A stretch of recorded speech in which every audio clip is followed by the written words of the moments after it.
Hey, Dickheads! Like a pink laser beam of truth beaming from San Diego, California, straight to your brain hole. We are the precogs telling you the future. Anyways, today we have a very special episode, our first interview ever with author Carrie Vaughn about her Phillip K. Dick award-winning book, Bannerless. But you're going to hear a whole bunch about that. I have to make one announcement before we get started, and this is very important. In the last episode, we debated what was going to be the next book. What was Phillip K. Dick's second book? Well, it was not The Man Who Japed. Anthony was wrong. Okay, we double-checked. I checked with people who were alive when it came out, and I also found a quote where Phillip K. Dick referred to it as his second novel. That is The World Jones Made. So we are reading The World Jones Made for the next episode. So we suggest you buy the book. And read it. You can get it from Mysterious Galaxies here in San Diego on their website or Amazon, of course. We prefer you go to Mysterious Galaxies and support our local store, but as long as you read it, you could also go to the library, or we've also posted links to an audio version on YouTube if you don't want to spend any money. But again, you should have a library card. You should have a library card. And most libraries have PKD titles. Although I couldn't find The Man That Japed at the San Diego Library, I had to buy it. But that's okay. We like giving money to Phillip K. Dick's family because we don't want them to sue us. So anyways, so if you're new to this podcast and you're just here for Carrie Vaughn, welcome.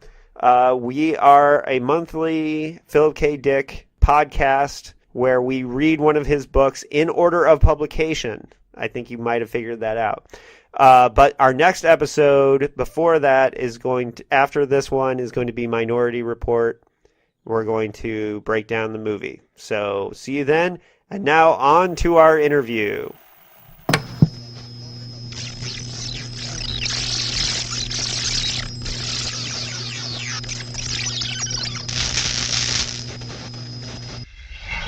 Hello, Dickheads. I'm here with Carrie Vaughn, the author of this year's Phillip K. Dick award-winning novel, Bannerless.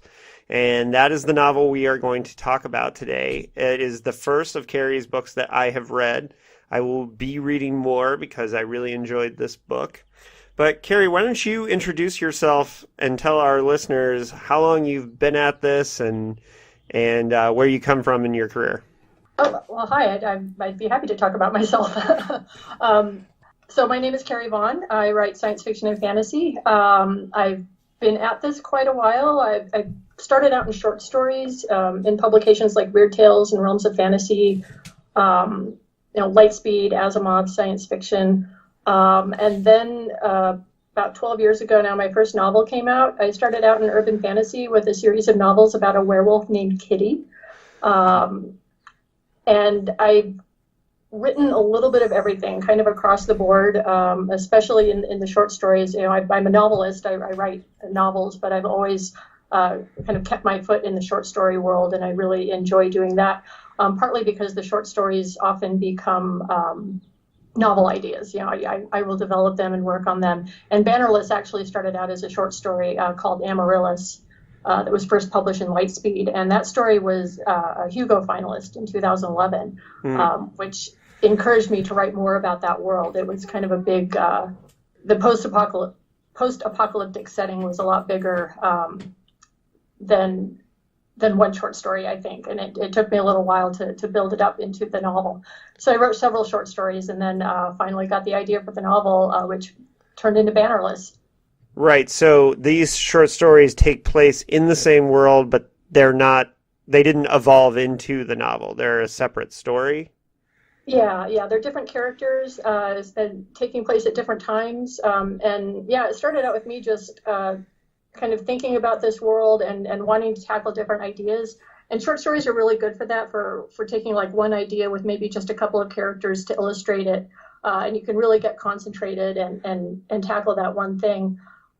It wasn't until I wrote a short story featuring Enid, who's the main character of the novel, as a detective, as this world's version of a detective. So she's an investigator. And then I realized, the murder mystery is kind of the perfect structure for exploring a world like this. There's lots of post-apocalyptic novels right now. It's an idea that's a little bit tired. I've kind of seen a lot of it. So, how do you do it differently? And for me, doing it differently was setting a murder mystery in the world. So the world then maybe, I don't want to say becomes secondary, but instead of having the book be about the world, the book explores the world through this lens of this very familiar story structure. Mm-hmm. Well, we'll talk about the world building a little bit later. I have some questions specifically about that. But I think one of the things that makes Bannerless a very different post-apocalyptic novel, and first of all, post-apocalyptic is my favorite subgenre of anything. So that's why I immediately was like, okay, I'm going to read that right away when I first heard about it. And what I think makes Bannerless different is the utopian setting of it and the idyllic nature of the post-collapse California. And so could you tell us a little bit about the creation of this setting and what was your political inspiration for this, because it's a very political concept. It is, and it has become more political since I started writing it. And it made writing the sequel very interesting because it felt more relevant than it had previously. The core idea is this idea of a slow burning apocalypse, kind of the environmental economic apocalypse that has happened there, means that people won't lose everything. That was kind of my core idea. Is here's a group of people who are choosing what to save, and that are choosing to learn from previous mistakes. And so, these people are working really hard to save the technologies that they think they'll need, like particularly medicine, and renewable energy. Wind and solar power are big here. That their main concern is what if they based their community on making sure that everybody is taken care of. Yeah, and that is one thing that was really interesting about the world building here, is because you do have to slow down sometimes and wait, they don't have cars, but they have implants, birth control implants, and they have solar power and these kinds of things. And so, yeah, it did make me slow down sometimes when I was reading the book, because I went into it totally cold. I read that it was post-apocalyptic, and then I quit reading the back cover description so I could go in cold. And for that reason, I had no idea that how far in the future it was, or where the technology was coming from. So I think the priorities of the people along the Coast Road was a really interesting aspect of the book for me. Yeah, and part of it is a reaction to so much of the apocalyptic stories I grew up with in the 80s were the nuclear apocalypse, where the slate is wiped clean. I love the Mad Max movies, but those worlds don't really make any sense. It's apparently just less than a generation on from the board being wiped clean, but it seems that everybody has forgotten. Everybody has forgotten what the world was like at all. Anything that survives even just a generation later is in folk tales and mythology, and I don't think that's what would necessarily happen. That I think that there would be people who would work really, really hard to hold on to things like antibiotics, growing your own penicillin. There are ways to hold on to the knowledge, and and granted, this is kind of a very optimistic utopian vision, but what if you had a group of people who were very dedicated to doing that, preserving the kind of knowledge that they need. And Enid thinks about this a lot. The time setting is, I wanted to make it far enough ahead that the last people who remember what it was like before are gone. So Enid's old enough to have met people who remembered what the old world was like. But she's very much, a person of the world that she's living in right now. So she's I see her as kind of a bridge, is that, she's had contact with people who lived before. But she doesn't have any of those memories herself. So I think she also sees herself as kind of, trying to tie those two worlds together. Well, and in that respect, this is a Phillip K. Dick podcast, and you won the Phillip K. Dick Award, but the author that whose work felt like much more of an inspiration of this book to me, and I could be totally wrong because I have no idea, but the author that it reminded me of in a great way was Ursula Le Guin. Oh, thank you. Thank you for that because The Dispossessed Yeah, I think was the novel that I actually reread just because nobody writes about politics better than Le Guin, I think. You're writing about politics in a way that makes it look like she's not writing about politics. You know, she's very kind right. of stealthy that way. Well, Um, you know what's really interesting too is that I just reread The Dispossessed less than a month ago. oh yeah, yeah. So, it kind of fit in a sweet spot for me there too, because, but the book that I think of in regards to kind of a idyllic utopian California is Always Coming Home by hmm Le Guin. And of course, it's not as far in the future as Always Coming Home, and not as kind of wacky as that book is. And to me, I think of The Dispossessed as like kind of Anarchism 101, and Always Coming Home as a masterclass. hmm And what I really enjoyed about Bannerless is that I felt that that tradition in reading Bannerless, and I felt in my review that it's up on my blog, I pointed to Le Guin fans that this is a book that they can really feel good about reading. Oh, that's really flattering. Thank you so much for that. Well, and I used to live in Portland, so I used to see Le Guin speak quite a bit, and Oh yeah. yeah, and you know, I don't say this lightly, that I think Bannerless is definitely in that tradition. And, there is a tradition of post-apocalyptic California, just California-specific novels. Kim Stanley Robinson's Three Californias trilogy, it comes to mind, and Gene O'Neill's Cal Wild books, that, this area of the world that we live in here in California has a very specific environment. I know you live in Colorado. Did you have to do any research into the topography of California to do this story? I actually have a lot of history in California. I was born in Sacramento. My dad was stationed at Mather Air Force Base early on in his Air Force career. Hmm. And then I went to college in Los Angeles. Ah, So I spent, a few years in Los Angeles and, plenty of traveled time. back now and then. So, sorry? Plenty of time in California then. Yeah, yeah. So it's an environment I'm familiar with. And I'm also, what is it that people say about California being kind of a microcosm of the country as a whole? It's Certainly. kind of an easy place to experiment with because, you do have a lot of environments and a lot of different kinds of people.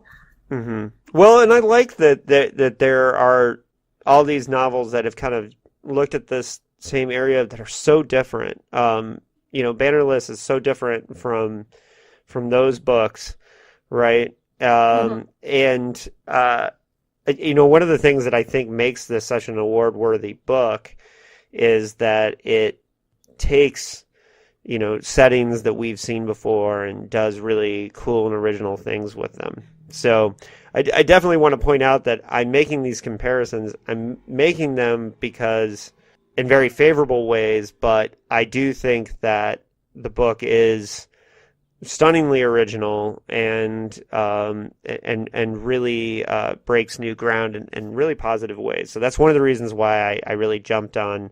I think I was halfway through the book when I sent you the email asking you to do Yeah, this. I think you haven't finished it yet. Yeah. But thank you so much. Because I knew I felt pretty good about that. But let's talk about the actual, and you've mentioned a little bit of this, but let's talk about the structure. Well, no, before we get to that, I'm sorry, I'm getting ahead of myself. You did talk a little bit about Enid, the main character, and I think Enid, she's a kind of a reluctant investigator that she's not your typical cop. She definitely spent her time traveling around the Coast Road and having her experiences, but her mentor Tomas kind of gets her into the idea of investigation, and I think that her arc, and we don't want to talk about where it goes all the way to the end because we certainly want people to read the book, but I think Enid's position in this society makes her a really interesting window on the world. Could you talk a little bit more about how Enid sees this world? Yeah, there was one point when I was writing it when I realized that if this was kind of the traditional dystopian post-apocalyptic setting, she would be the bad guy, right? She's the one going around, tagging people who are breaking the rules and punishing them. And she's not, she's not the bad guy in this world. She is somebody who is kind of looking at things a little differently. The structure alternating chapters, tell her backstory. And that's part of what I borrowed a little bit from The Dispossessed, is I really liked how that went back and forth. So you see the person that she has become, and then you see how she got there. And part of that is, I think she is a little hyper aware of the history, and she is a little hyper aware of wanting to know why people do what they do, and not just on an individual level, but why their culture as a whole does what they do. And particularly in the mistakes that people can make that caused the apocalypse, that caused some of the terrible things that happened to their society, 100 years before, or 80 years before. And she's an explorer. She's, her title is investigator, but I think she's also an explorer. She wants to see everything. She wants to meet, all of the people she can. She wants to get those perspectives, because I think it helps her, understand the world and understand things in a way that will prevent problems from happening, prevent another apocalypse from happening, maybe. Mm-hmm.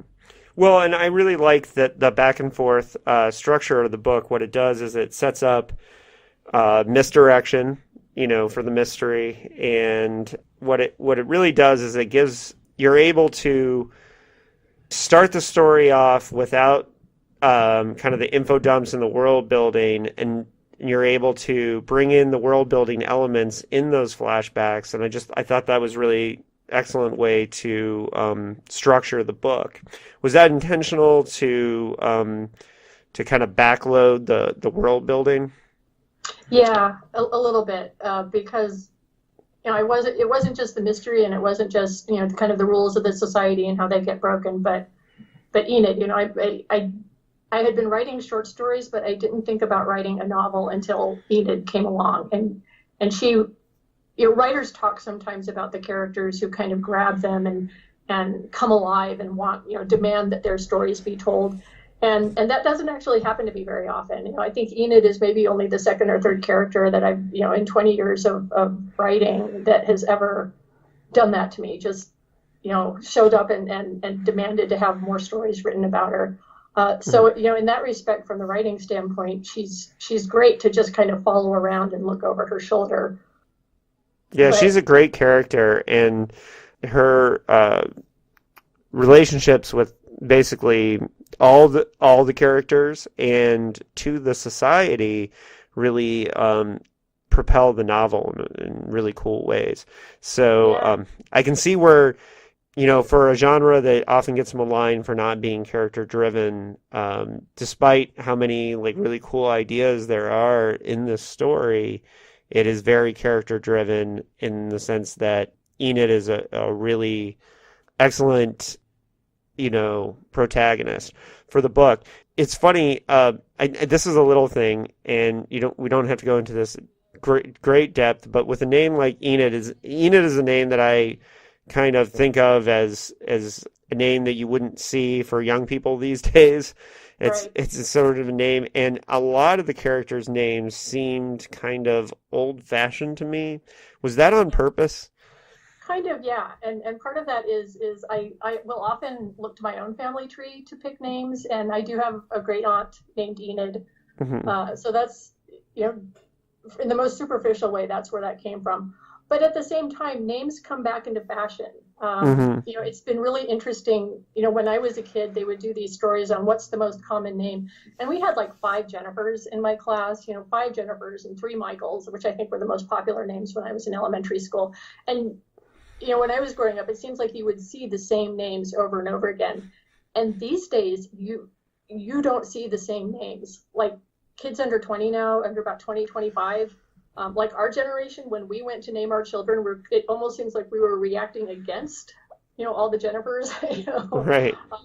all the kids having the same names because there's a lot of names out there, and I see a lot of my friends who are parents choosing more unusual names.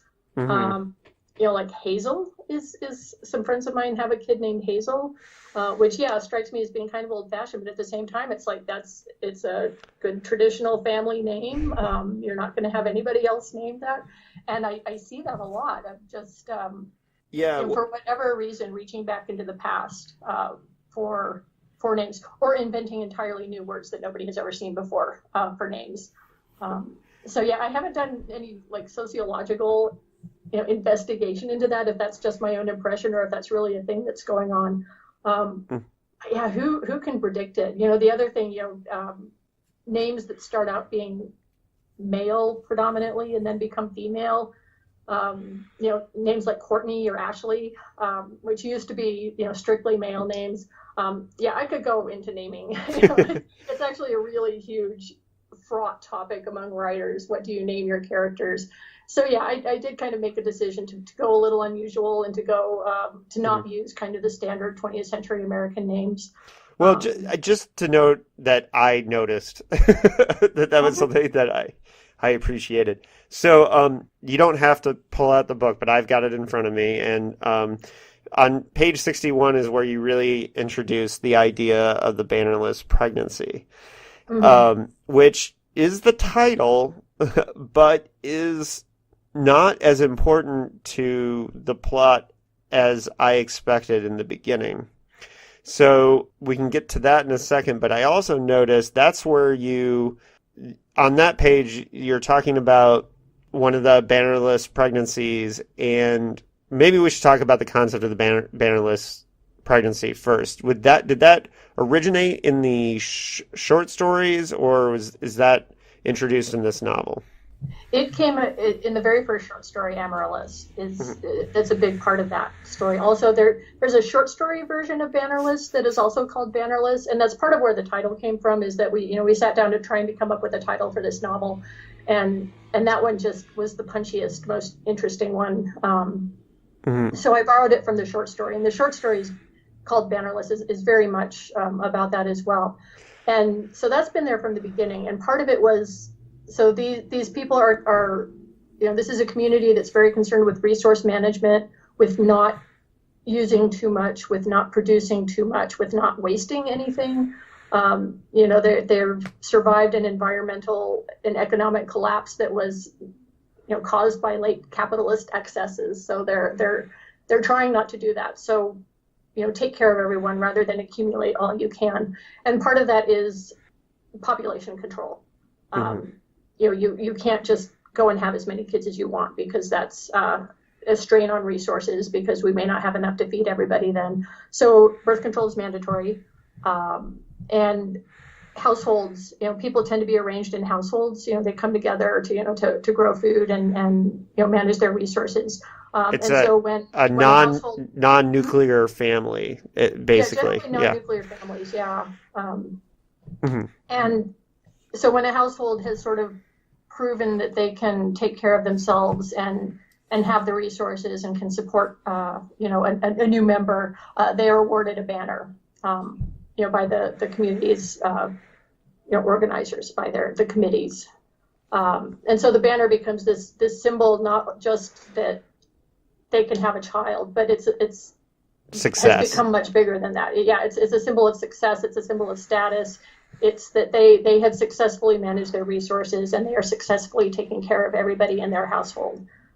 So, it's sort of one of the unintended consequences. I'm not sure the founders of this society really intended it to be that important, but it definitely, people like trophies and they like kind of bells and whistles and they like, getting a visible, representation of their successes, and the banner kind of turned into that.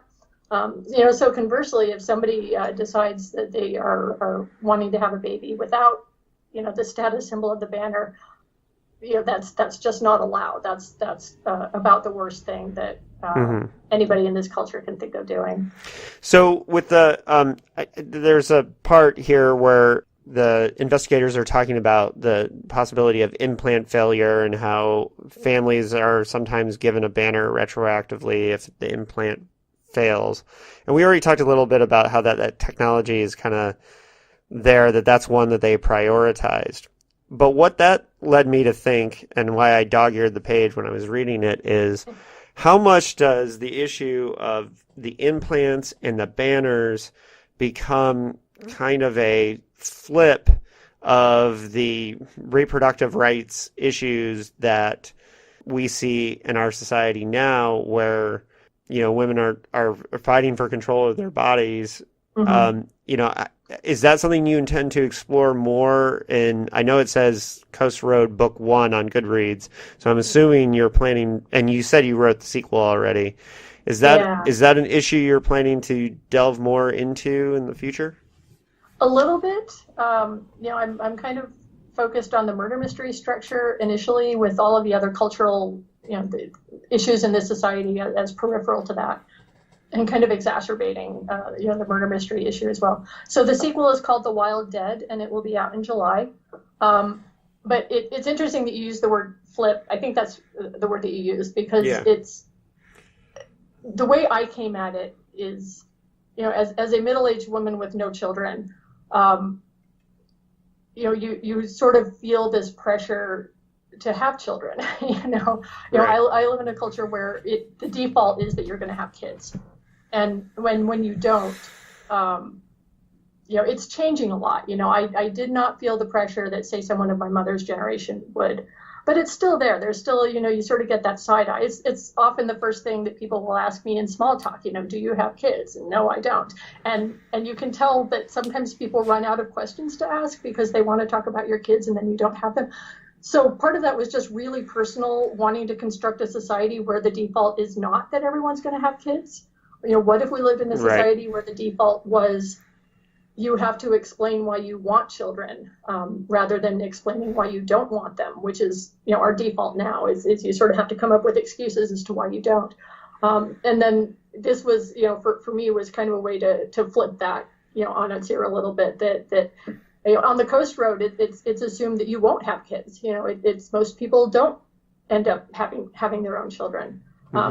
Which is part of why they come together in households, so that they can all, raise children together. Yes, there's an excellent scene in one of the flashbacks where Enid meets a family with multiple children, and like her horror is. It's a very small scene in the book, but it was really powerful to me. One of my favorite moments in the book, actually. Oh, yeah, she travels outside the Coast Road and meets some of the people who aren't part of this culture, and it's like children everywhere. Right. And that was just kind of a way to make people think about their own assumptions about who has kids and who doesn't, and how many is a good number. So that's the other thing that happens. Even if you have a kid, like the first question you get asked is, well, when are you having another kid? And that happens until a family has about 3 or 4 kids, at which point it's like, oh my God, stop having kids. So we have these really embedded cultural ideas about what appropriate families, quote unquote appropriate families look like, and that changes, and it changes fairly quickly. All of my grandparents have like 5 or 6 siblings, and then you get to my parents' generation and it's like 2, and then you get to my generation where I don't have any children at all. So those questions interest me, and I know that there's huge political implications for the idea of forced birth control and population control. But it actually came from a really personal place for me, just in these societal questions about family size and who has kids and why. Well, my wife and I don't have children either, and so I totally got what you were laying down there in this book. So, and I definitely understood it, and it was really nice to read a book where there was a society where it was kind of like, oh, I guess we could have children, and I think that there's a scene, and I have the book open to 130, and there's a part where they're talking about the concept that maybe this death that sets off this investigation, there's a There's a man who's a handyman. He lives on his own. He's one of the few people that doesn't live in a city. And this is what kicks off the mystery is he falls and hits his head. And the question is, was he pushed? Was it murder? Was it not? That's the kind of the MacGuffin of the story. Right. But there's this part where they're all debating whether, hey, we lost somebody in our city. Does that mean we have space for another kid? And what struck me about that is that that's not something that in our society that people ever stop and think about, like, well, what effect will putting another pair of feet, another mouth on the planet will have? Because we have 6 billion people and people just don't think about that. And so it was really cool to see this society where, like, they're really talking the nitty gritty about how resources are used. And I just thought that was really cool. But yeah, and that they need to have, the other issue that comes up there is, crops and growing crops and using the land to grow crops, and that's finite. Some of those resources are finite, and they have to save some for future generations, which is maybe something we don't talk about enough in our own culture. Mm-hmm. Well, I'm really excited to hear details on the sequel. I will be first in line to be reading that one. I am now a fan. I'm now going to have to track down all the short stories. And that leads me to this question. One of the best examples of the world building in the flashbacks was Enid's Aunt Kath, who was the last person she knew who was a child during the time before the fall. And Enid has copies of her journals, so she's able to read her journals. And there's a really neat thing that her journal, she has a bunch of like fairies and forest scenes drawn on the journal. And her aunt had written, fairies weren't ever real.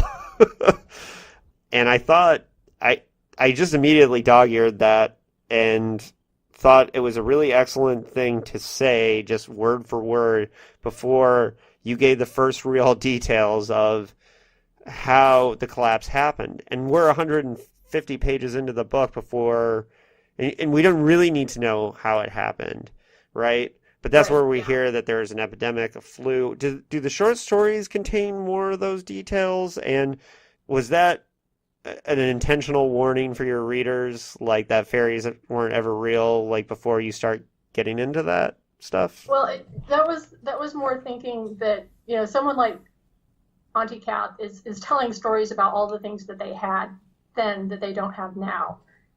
And then kind of maybe, needing to point out that, look, we had things that weren't real back then too. So, right. The line between what was real and what wasn't real, I think, could get blurred as her stories of what things were like before kind of stop being memory and start becoming myth.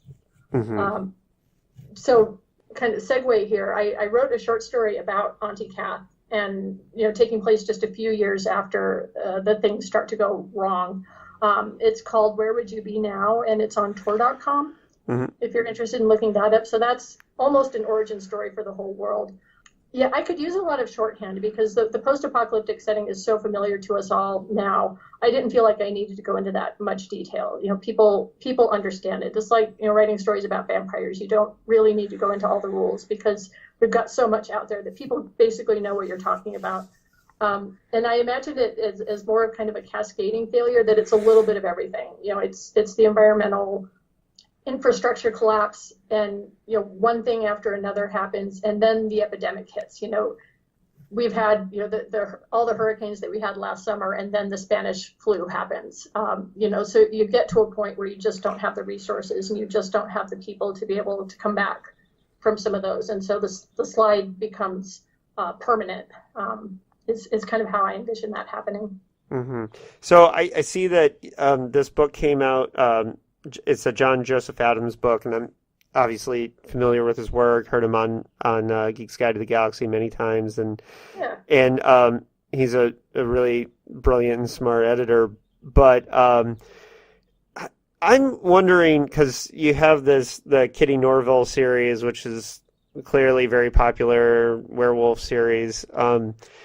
I'm sure this is a bit of a left field book for some of your readers. Was there any trepidation of like? I mean, I guess you've primed them with the short stories, right? Mm-hmm. Um, Yeah. but you write a lot of fantasy, and you've written the like the Mars books, and so I'm just wondering if going a little darker with the post-apocalyptic was any bit of a concern or anything. Like, I mean, I think it's great. I love it. So it's Yeah. my stuff. Yeah, that's a really interesting question because all of the conventional wisdom in publishing talks about branding and that you should, stick to the same thing or you'll confuse your readers. And I kind of used to get pushback, like when I started doing things other than the Kitty series, and that kind of went away. So yeah, there wasn't a whole lot of concern, partly because I wrapped up the Kitty series. I finished it. The last book came out in I think 2015. So I was kind of ready to move on and do other things. And John published Amaryllis in Lightspeed. He practically asked for the story, and that's I could say this is all his fault, except I'm really glad that he asked, so that I was able to write some of these stories and then build on that. But yeah, it worked out. And one of the interesting things is, the novel writing world is kind of concerned with branding and not confusing your audience. And then nobody ever pays attention to short stories. So I've always been all over the map on short stories. And I would have people ask, well, are you ever going to write a science fiction novel, the way that you write these science fiction short stories? Are you ever going to do this? And I've just been really fortunate that I've been able to do a lot of different things without the pushback that I think people would expect. And I think, yeah, there are some rough spots, because this is, I think, by far one of the darker things that I've written. Mm-hmm. And I'm not sure if that's from the post-apocalyptic or from the murder mystery part of it. That is something I need to think about.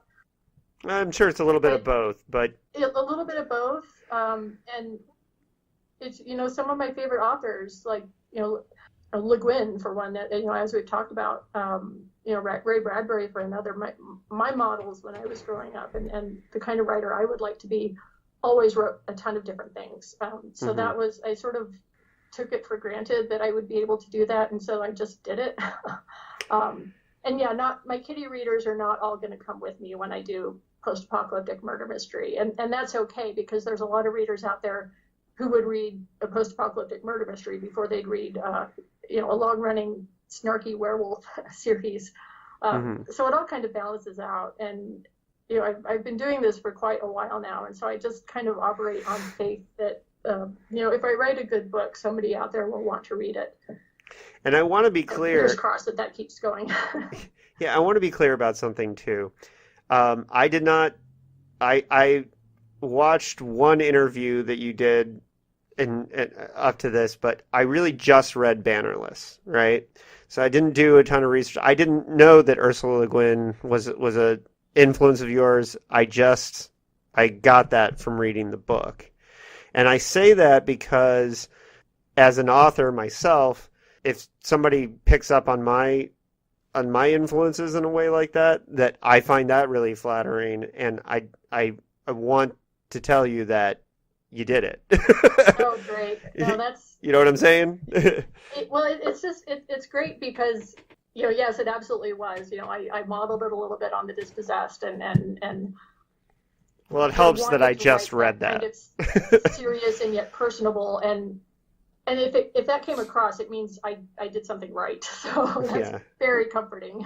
Well, it helps that I just read The Dispossessed like less than a month ago. But isn't that funny? That's serendipitous. Yeah, it's very serendipitous. But all right, so now this is a Philip K. Dick podcast. You just won a Philip K. Dick award. You live in Colorado, where he was born.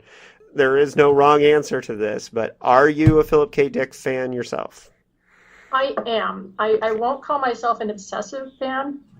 He's also buried here, by the way. And some friends of mine have been thinking that we ought to go out and try to find his grave. So I don't know if that's going to happen. My co-host Anthony and I have already discussed the idea of recording a podcast at his grave, which is kind of creepy. Yeah. But But we'd have to get to Colorado. Yeah. Well, it's a great place to visit. So one of the things that I think is great about your podcast is he wrote a lot of books. Like, I'm always kind of surprised. There's a handful that he's really known for, but then you look at his entire bibliography, and he was so prolific, kind of shockingly prolific. So that is quite a task that you have set up for yourself, and I admire that. I am kind of slowly working my way through. I read, Do Androids Dream of Electric Sheep, Man in the High Castle, kind of the standard ones. Interestingly enough, his backlist, Dick's books, are published by Houghton Mifflin Harcourt, which also published Bannerless. So when the nominations for the PKD Award this year came out, the editor who handles his books sent me a stack of Phillip K. Dick books, as a congratulations, which I thought was really awesome. So I've been reading some. No, that is great. Yeah. I'm kind of jealous. But I've been just over the last couple of months, I've been kind of dabbling in those in a way that I hadn't before. I love the movies. I love that he's become an author, like the single most popular author in Hollywood, and it's kind of astonishing how that happened. And I find the way that Hollywood interprets his work so interesting, for better or worse. Right. Well, we've talked about that a lot off mic, and because we're planning on doing, for example, we're doing Minority Report as our first movie breakdown episode next week, and we're going to read the story and then watch the movie and then talk about it. And it's interesting because what we've come to, when we did our first episode, we broke down Solar Lottery, his first book, and what we've decided we're going to do at the end of every episode is we're going to talk about, and we did this for Solar Lottery, is talk about how we would make it as a movie. Oh, yeah. Who would cast, who would have directed. And it's funny because even with Solar Lottery, his first book, my mind went to how do we make this kind of a paranoid, on-the-run type of action story like we get often with the Phillip K. Dick books. Because even though that wasn't the main focus of Solar Lottery, there was an ability to do that right. by focusing on one aspect of it. And, for me, it's really cool what you said about, because we were the same way. We're big Phillip K. Dick fans, but we'd read, Man in the High Castle, Android's Dream, Three Stigmata is one that we're all big fans of. Three Stigmata of Palmer Eldritch is one that we all consider like his weirdest and best. So we had read a lot of those, but by doing this podcast, it was like an opportunity to start at the beginning, and I probably wouldn't have read Solar Lottery if we weren't doing this, Right. And but now that we're doing this, and to kind of read it in order, it's going to be really, really interesting. So back to getting nominated for the award. Let me tell you why I think it's a PKD award worthy book. I think the explorations of themes are very in line with what Phillip K. Dick did, and I know not every book that gets nominated is like supposed to be in the vein of Phillip K. Dick, because I know there was one about like solar flares, and that doesn't really sound like Phillip K. Dick. Anyways, the point is that I think that Bannerless really explores how it explores our society through science fiction, and that I think is what PKD was so good at. And so I really appreciated that about Bannerless. And what we think is really cool about Phillip K. Dick is the ideas. He does do characters really well, but the ideas are so important for how they reflect our society. And so the last pitch I would make to our listeners to read Bannerless is that it is a novel of characters, yes, story, yes, plotting, but the ideas in it are so potent that with all those other things added, that's why it won the Phillip K. Dick Award this year. And congratulations, officially from us. Thank you so much. It's an amazing list of books. If you go through all of the winners, it's not sure it's quite sunk in yet to be part of that that tradition, that history, because it's great. It's a great list of books, and to be part of that is just really humbling. Yeah, and it inspired me to. I haven't. I'm not gonna lock this in stone, but I've been thinking about going back and reading all the winners in reverse because I'm the one that's the quickest reader of our podcast. So I read a couple books a week, so it's a little bit easier for me because I'm a quick reader and I have an hour-long bus commute. Um, Right. and so I appreciate it. Like I finished Bannerless on the bus and I slapped the book shut and I was very I had like 20 minutes left on my bus ride and was kind of bummed that I didn't have more. So I'm really excited about book two. So Carrie, just to wrap things up, anything else you'd like our listeners at Dickheads to know about your career, what you got going? My website is www.carrievaughn.com. As I said, The Wild Dead will be out in July, and I always have new projects going on. So thank you all so much for listening. All right. Thank you, Carrie. And for Dickheads, we'll talk to you next time when we're doing Minority Report. We're going to watch the whole movie and read the short story and talk about it. So see you next time, Dickheads.